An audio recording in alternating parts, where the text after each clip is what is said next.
আগামী 29শে জানুয়ারি কোচবিহারে আসছেন মুখ্যমন্ত্রী মমতা বন্দ্যোপাধ্যায়। তার প্রস্তুতি শুরু হলো ফালাকাটায়। ফালাকাটা টাউন ক্লাব ময়দানে হেলিপ্যাড নির্মাণের কাজ চলছে জোর কদমে। শুক্রবার দুপুরে হেলিপ্যাড পরিদর্শন করেন ফালাকাটা ব্লক তৃণমূল কংগ্রেস। ফালাকাটা পুলিশ ও জেলা পুলিশের পক্ষ থেকে হেলিপ্যাডকে সাজিয়ে তোলা হচ্ছে এবং পুলিশ পিকেট বসানো হয়েছে এবং ফালাকাটা জুড়ে চলছে তল্লাশি।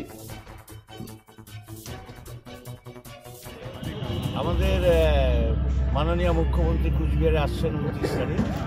তার জন্য সাবস্টিটিউটের একটা হেলিপ্যাড ফালাকাটাতে তৈরি করে রাখা হলো আমাদের টাউন ক্লাব গ্রাউন্ডের মধ্যে। আমার নাম জিনাত সাহা, আমি ফালাকাটা টাউন ব্লক তৃণমূল কংগ্রেসের সহসভাপতি। হেলিপ্যাড হচ্ছে